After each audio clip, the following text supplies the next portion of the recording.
Okay. Last week we finished up the first lesson, introducing the book of Revelation, and then we moved okay, into the second lesson. Um, and the part of it that we covered included the fact that the type of literature that it is apocalyptic in nature, meaning that it reveals something new. We talked about the fact that apocalyptic doesn't necessarily mean the end of the world, although that's how it's come to be used in today's society. Originally, it just meant an unveiling, a presentation of new information. Secondly, it's limited prophetic, meaning that it was in the immediate future for the first century Christians. It was primarily symbolic. It was sequential, meaning that you may be getting the same thing over and over, told in a different form. It's visionary, meaning that John is describing things that were shown to him. And we talked about how difficult that may be. I mean, if you were trying to describe the Mona Lisa to somebody, how would you do it? It would be difficult to do. And then 6, it makes use of special numbers, particularly 7, 10, and 12. And it speaks to a particular historical situation. And that's kind of where we had gotten to, I think. We may have gone on another slide or two, but this is where I'm going to stop and ask if there are any questions or comments that people have before we move on.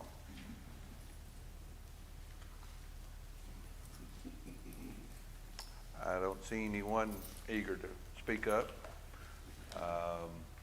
And I'm going to ask that people do comment because that makes the class much more interesting. But we're going to proceed on. The imperial cult of Caesar.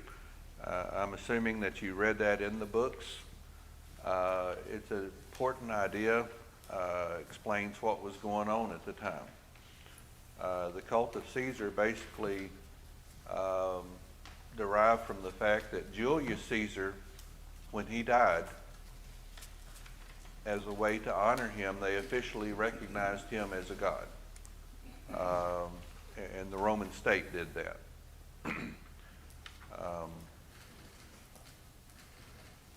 His adopted son, Augustus, said, okay, he's a god.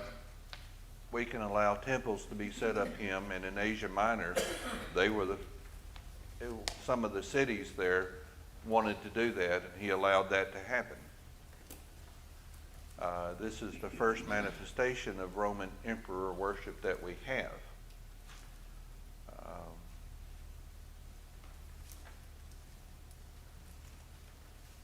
Trouble with my mouse today. Emperor worship was sort of encouraged because it was a way to unify the Roman Empire. You have a state religion. You have something that everybody's going to agree to. It's a way that you can spread things, keep everybody unified and not fighting. If you imagine the extent of the Roman Empire, you had, Egypt and Africa, the northern part of Africa. You had the eastern part, which today we would call the Middle East, extending all the way basically to the borders of India. You had the northern part, which would reach up to Germany, and then the eastern part, which went all the way to Spain. That was a large area that was a large empire to try to govern. And this was the tool that they used to try to keep it all together. You had everybody doing the same thing, believing the same thing, and it encouraged them to get along.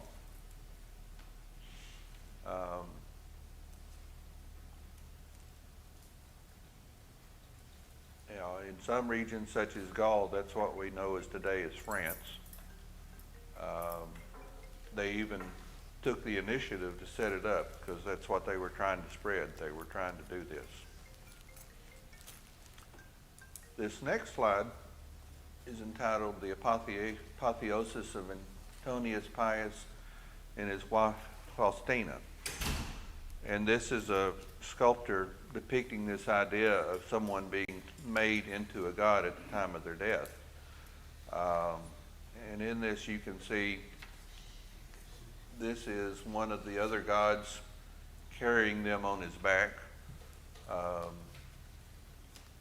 Antonius Pius and his wife Faustina are the two that you can see. They're smaller, but basically they're being carried into heaven or into the realm of the gods, being made into gods this way. Does this seem strange to anybody today? Okay.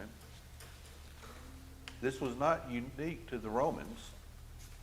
In Egypt, it was commonly believed that the pharaohs, whenever they died, became the god Osiris. And so it was kind of a perpetual thing that was going on.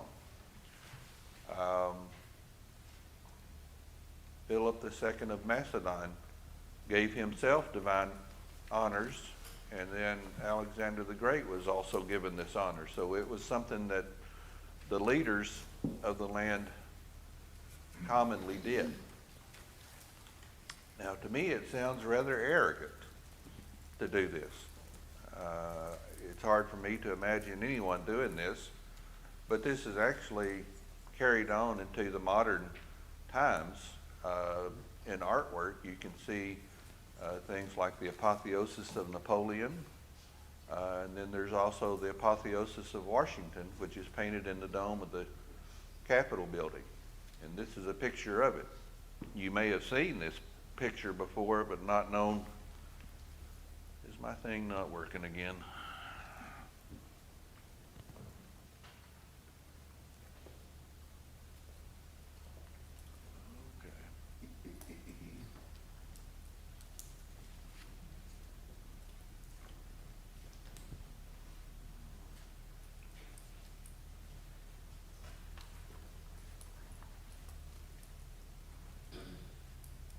Ryan, can you help me out any? Or you're trying, I'm sure.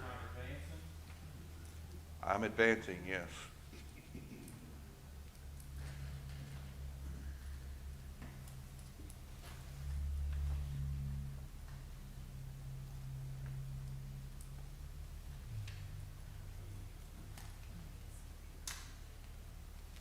That's not the slide I'm on.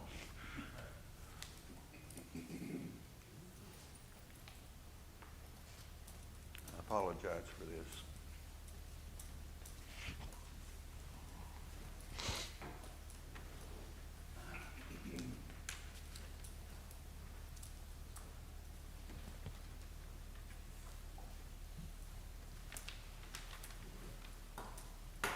Well, I'll go ahead and talk anyway. The apotheosis of Washington is a rather famous painting on the Capitol dome on the inside of it. If you go into the Capitol, to the rotunda and look up, you're going to see this picture, the apotheosis of Washington. This isn't going to work if y'all can't see my slides.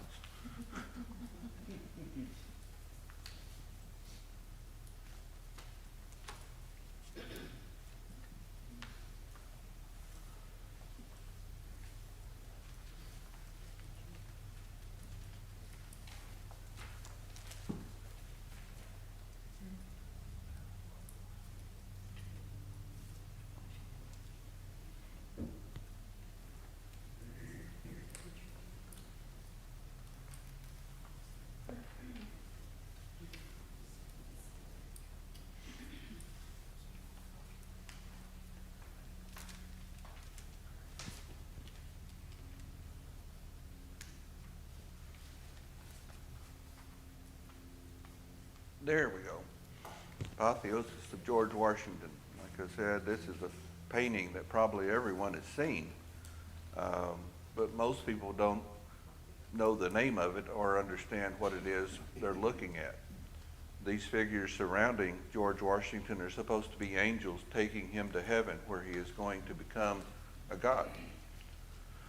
And the first time I heard this, I was rather surprised because I didn't think we had anything like that in the United States, but we do.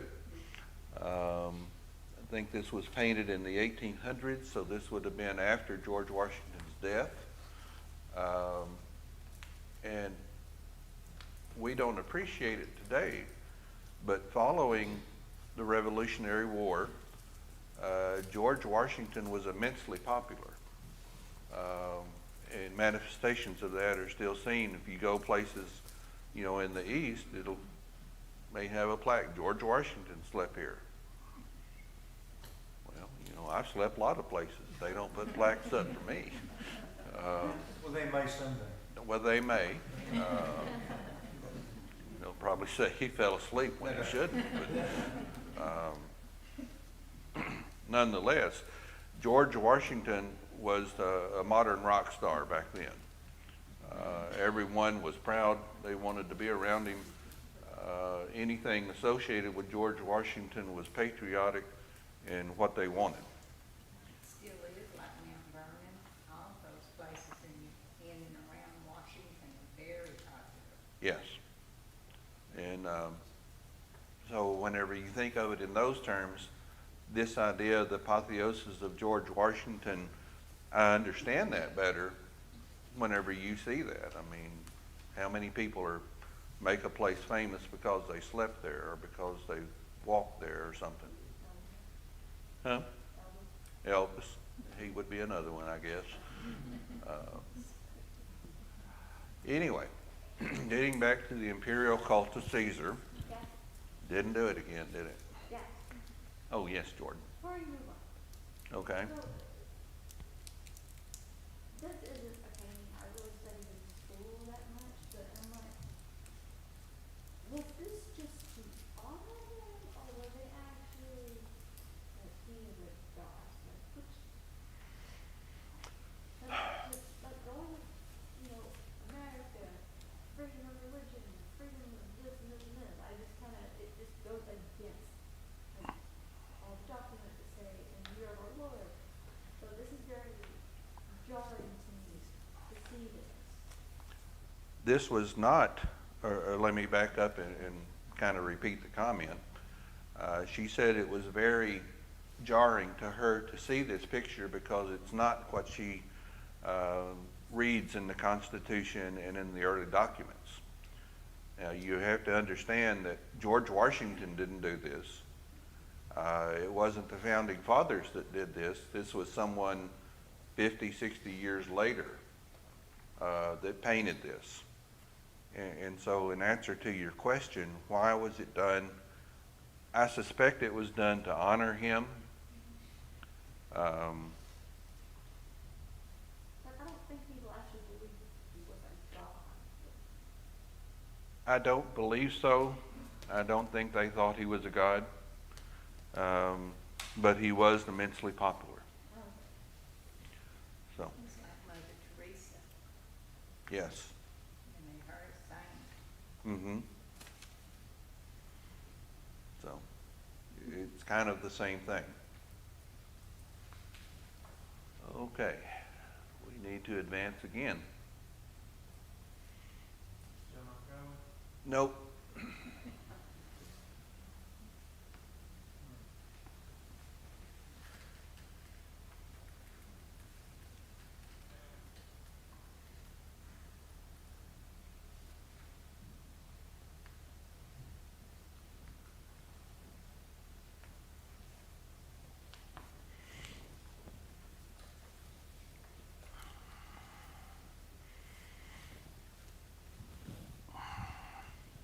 But anyway, the imperial cult of Caesar. As you might imagine, you've got an emperor who is basically the head of the known world. And that kind of power typically goes to people's head. This was particularly true in Caesar's Caligula and Claudius, they didn't just venerate the dead. They said, well, I want that too. That's me. I'm a god. And so they basically demanded that people treat them as a god. And whenever you have that idea, that gives you an idea of how they were able to basically live the lifestyles that they did. Anything they wanted basically happened. As far as they knew, they could get away with making whatever laws, acting any way they wanted, taking each other's wives, things like that, and no one said anything about it. Why would you? They were gods. Basically it was, if you were one of the masses, it was none of your business what the gods did. So, yes, Dick. Well, this is kind of behind the idea that a lot of people have who are opposed to a one-world government. This kind of thing can happen. I would have concerns if one person was in charge of the whole world. There are other forms of government we can depend on to do that with the checks and balances. So these are pictures of Caligula and Claudius, if it'll come up.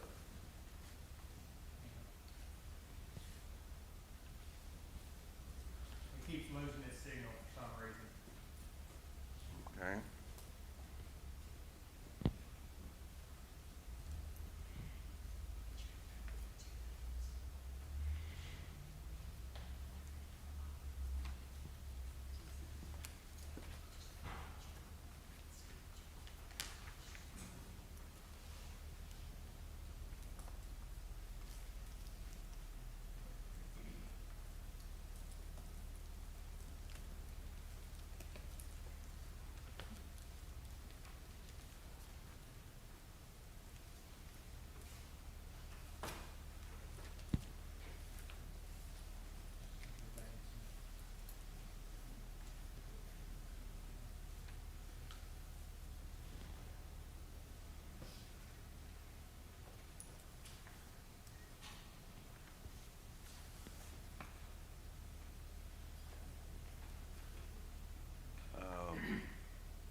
Okay. Well, there's pictures of Caligula and Claudius.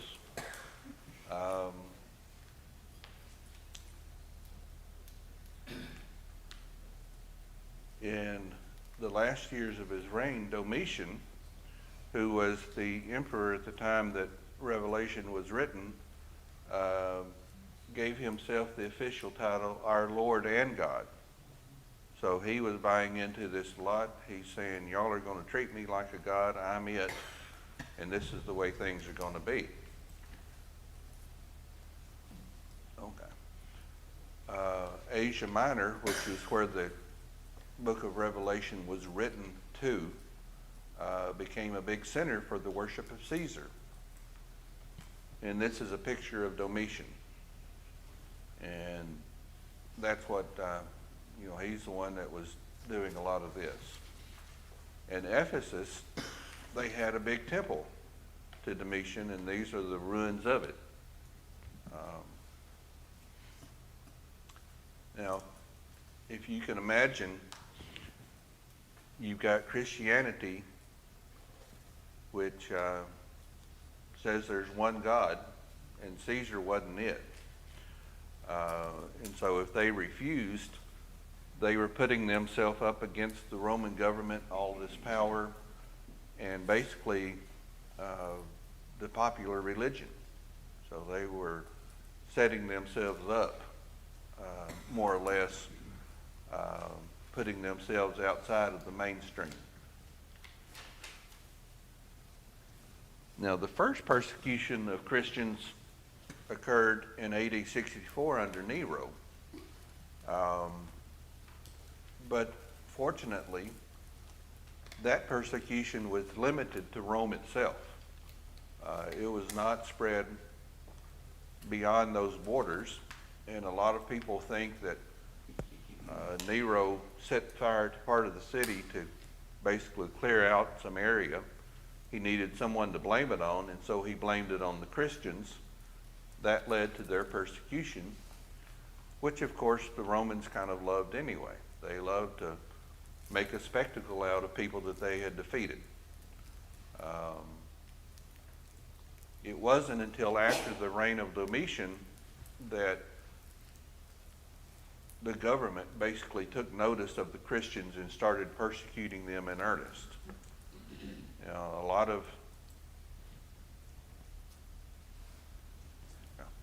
of fabricated tales were composed basically to spread the Christians in a bad light. There was a lot of propaganda going on. Yes, Dick? Because they only believed in one God instead of many, Christians were often called atheists. Yes. It was applied to Christians first. Which is, I guess, ironic, isn't it? If there was any kind of problem going on in the empire, you know, if there was famine or if there was pestilence or earthquakes, it's the Christians' fault.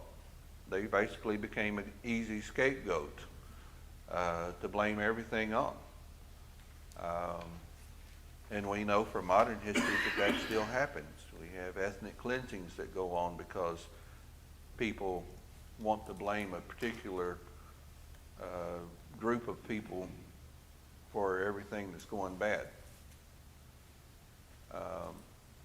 As you can imagine, you have this going on, the government's looking for people to tell on the Christians, and they're going to pay for it.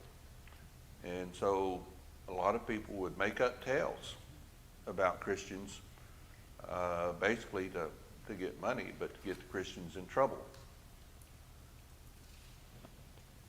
The book, The City of God, which was written in the 400s by Augustine of Hippo, St. Augustine, you may have heard him referred to, basically was a book written to counteract this propaganda.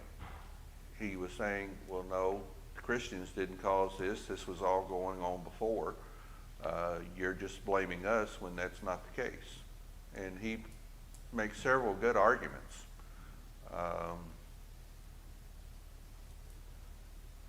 Another hardship about Christians, and we talked about this the last time, if they had to appear before the magistrate, you know, basically you had to say,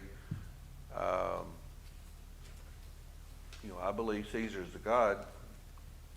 If you didn't say it, you were condemned to death. Even if you did say it, or basically they said, you know, if you're a Christian, we're going to kill you no matter what. And so that happened. Some of the martyrs, and this was taken from Fox's Book of Martyrs, who suffered during this persecution, Dionysus, Nicodemus, which I think would be the same one that we're talking about. There were some others, but also Timothy was said to have died under this persecution this way. So, Nicodemus would have been awfully old there at that point. that's true. He would have. I hadn't thought of that. He was a contemporary of Jesus, so he Yeah, so he would have back, been. 60 years Yeah. post crucifixion there. Yeah, he would have been very old, wouldn't he? And it still could have been him. Excuse me? Okay. He said they live longer than we. Well, Their lifespan is very, people, that's a misconception that we have today, is that we're living longer than people used to. And that's not true. People back then still lived in their 70s and 80s. it doesn't appear that way from statistics because there was such a high infant mortality that it brought down the average lifespan. But people, if they made it through childhood, still lived long years for the most part.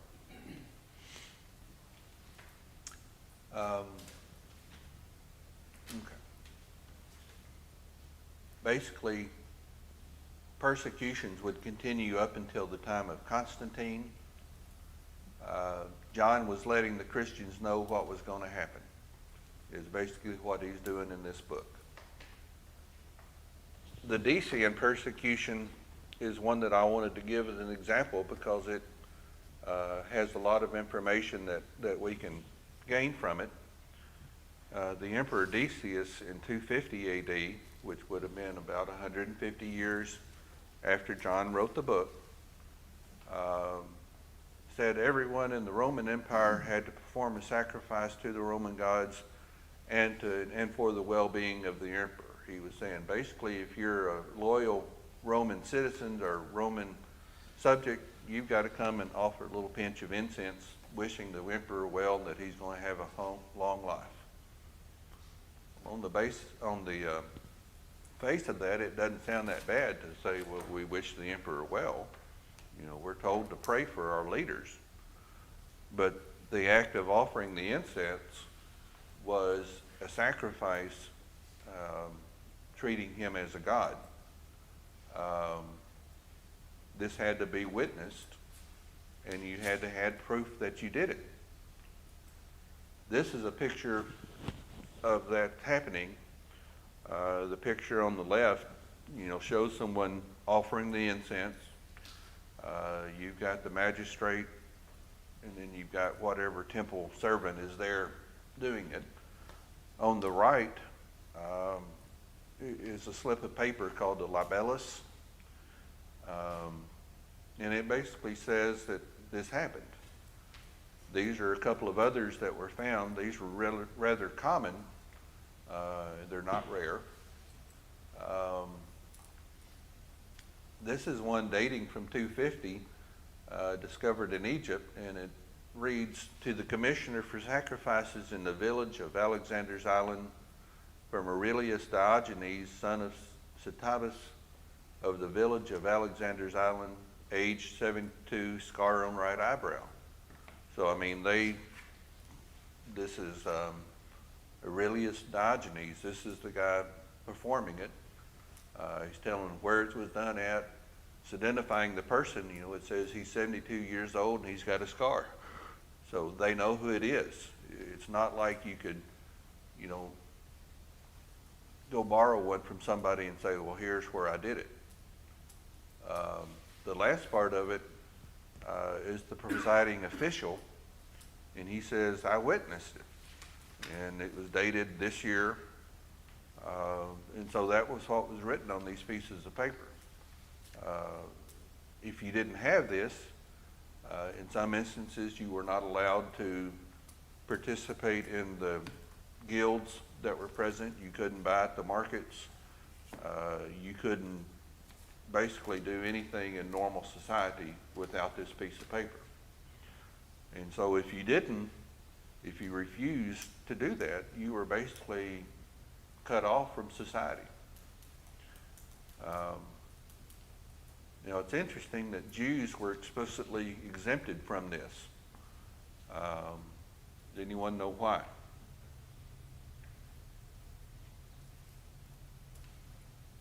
I would imagine all the uproar from the intertestament period, like all the fighting that went on. Would that have something to do with it? Or like fine, we just won't make you do that. That undoubtedly is part of it. They had learned that Jews were particularly touchy about this. But it goes back even further than that. Well, maybe not. Julius Caesar had formulated a policy allowing Jews to follow their traditional practices.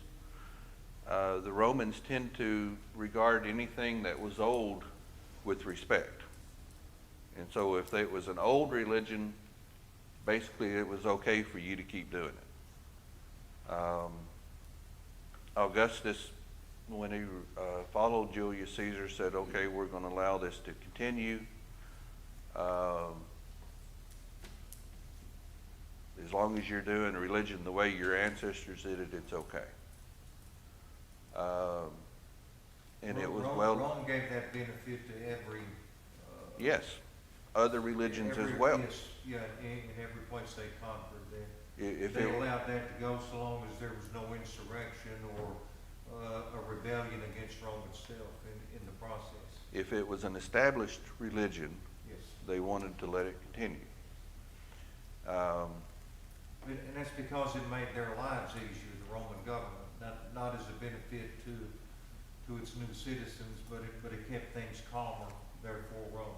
Yes, yes, okay. In contrast, though, the Christians was something new. And it didn't seem like a religion to the Romans at all. You know, they weren't sacrificing anything.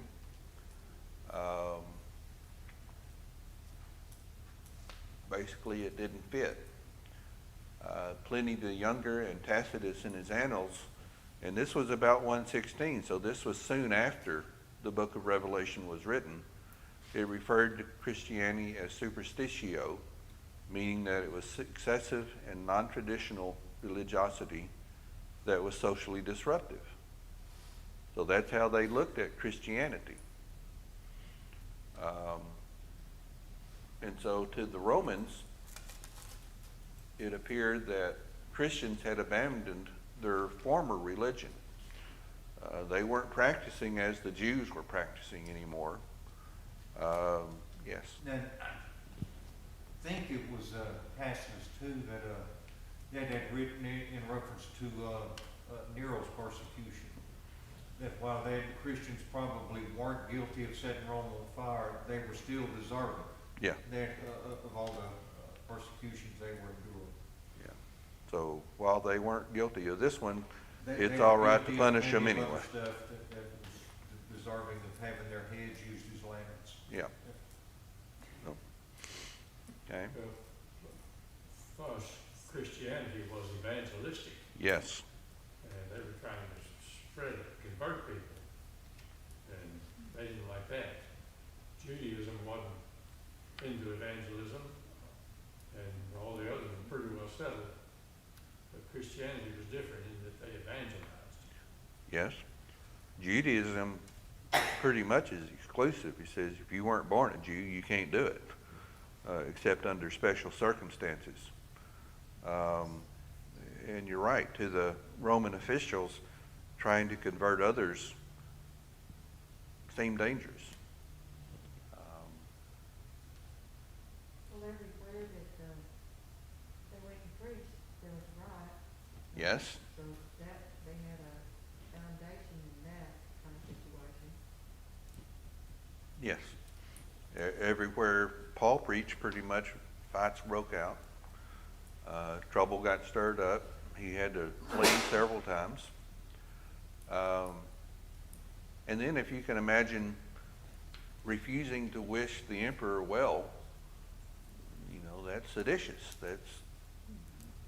That's troublemaking. If you've got something against the emperor, that you're not going to hope that he lives long and do good. I think we have to reach far back into our imagination to imagine how these people had to live, Christians in this time. Yes. We've been very blessed to have freedom of religion so far in this country, but they were persecuted on every turn. Yes. They had to meet in secret in a lot of places. Like I said, I don't think we can even imagine the gravity of the persecution that they endured. No, I agree.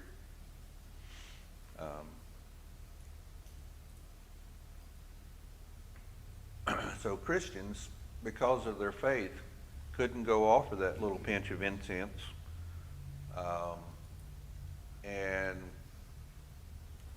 that brought about death of some notable Christians, Fabian, the Bishop of Rome, Babylas of Antioch, and Alexander of Jerusalem.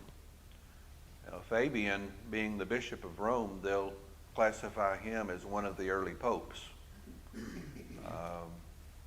And I bring this up just because it's interesting to see that the things that Paul had predicted to the Ephesians has already started to happen. Men were elevating themselves above others, and so that didn't take long.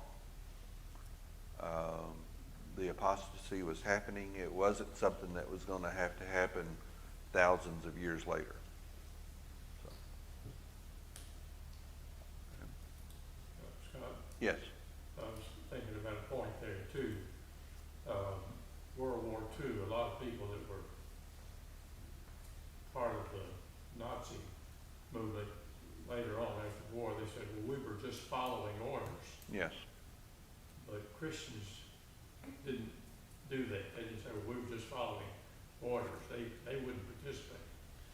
Well, we like to think that, and in some cases it was true.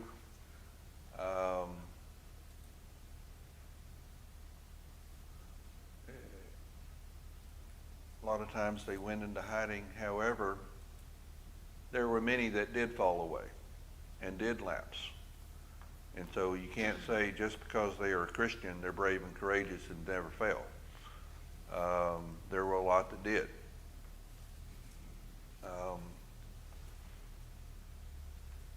However, whenever that phase of persecution kind of ended and they kind of wanted to go back, you would think that they would be welcomed with open arms, but they weren't. There was a lot of controversy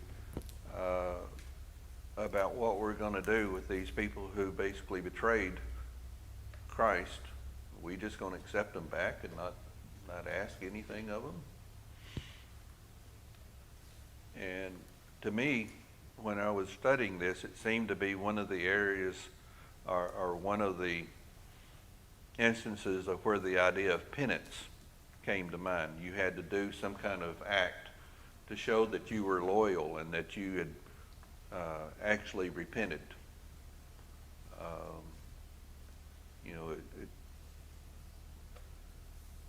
It was rather difficult time for the Christians. If you wanted to be forgiven again, if you had fallen away and wanted to come back, they didn't make it easy for you.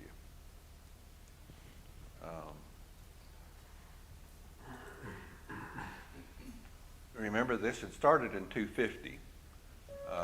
By 251, efforts to enforce this edict had died down, although the Christians never forgot it.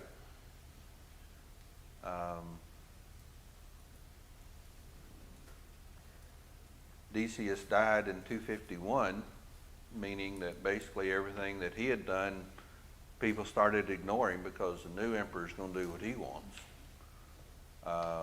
Deliberate persecution of the Christians didn't begin again until 257 under Valerian, and then later on in 303 under Diocletian. One point I wanted to make about the persecutions is that it was not a continuous thing. There would be waves of persecution. An emperor would decide something, that would go through for a while. It would die down. They would be left alone for a few years, and then another wave of persecution would happen.